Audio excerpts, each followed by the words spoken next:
Today on the net, the 2011 budget presented by Barack Obama causes much reaction online.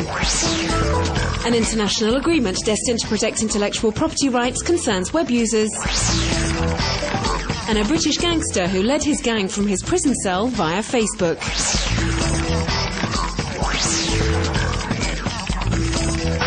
On Monday, American President Barack Obama submitted to Congress a $3.83 trillion budget plan for 2011. A budget plan focused on fighting unemployment and bringing deficit under control. The web reacts. As Barack Obama explains in this video put online last week on the White House's website, the priority is to boost employment in the country. And this will be achieved, notably, by offering tax credits to businesses so that they can start to hire again as quickly as possible. And since the true engines of job creation are America's businesses, I've proposed tax credits to help them hire new workers, raise wages, and invest in new plants and equipment. A budget which focuses on employment, but also on certain other reforms dear to the president. In this video, the Democrat Senator, Jeff Bingaman, applauds Obama's efforts to boost the economy whilst maintaining the budget planned for the reforms in the health system. Despite these announcements, some believe that the 2011 budget does, however, pose some problems. This association, which campaigns against the war in Afghanistan, is disappointed that Obama is not reducing military spending, as it believes that the Afghan conflict costs the American taxpayers far too much. Others, like this web user, say that the spending cuts are not large enough. He believes that the measures announced by Obama will make a paltry saving when compared to America's huge deficit, calculated at $1.6 trillion. And Americans are worried about the ever-rising national debt. It's estimated at over $12.3 trillion. Many American citizens, like these video bloggers, are questioning the president over the measures he intends to take to bring the debt down to a reasonable level. Last week, representatives from 39 nations met in Mexico for the 7th phase in negotiations on ACTA, the Anti-Counterfeiting Trade Agreement. The treaty aims, amongst other things, to protect copyright online and is causing strong concern in parts of the blogosphere.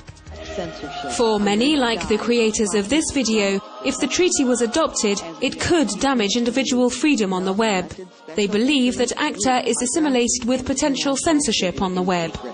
That would, in short, end the internet as we currently know it, they have shown. Others, like this extremely annoyed video blogger, condemn a treaty which in the end would only protect the interests of certain large companies, to the detriment of the interests of citizens and net users. The NGO Reporters Without Borders has posted on their website several measures which could be adopted if the treaty had to come to fruition. Governments could, for example, put automatic web filtering into place, or limit the access to certain information, measures which the NGO deem threatening to freedom of speech. But for the moment, it's difficult to get more precise information because, as this French Association for the Protection of Web Users reminds us, the ACTA negotiations are secret. The association invites citizens to sign an open letter addressed to the European Parliament to express their opposition to the adoption of this bill. Meanwhile, the campaigning on social networks is just as significant. On Facebook, thousands of opponents of the treaty have joined these groups, which call to the different governments involved to stop the negotiations. The Metropolitan Opera of New York has just launched its web radio. It plays famous operas 24 hours a day, and performances are often broadcast live from the Met stage.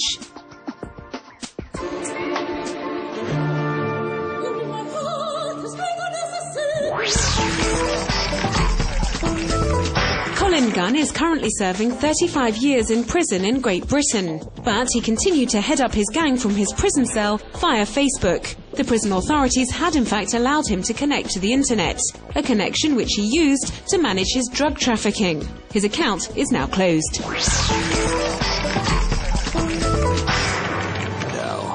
After 10 years of living together, Jeff and Erin are to be married on the 10th of October.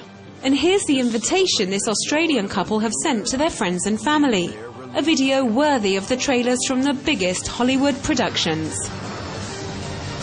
Jeffrey Wong and Erin Martin in The Wedding of Jeff and Erin.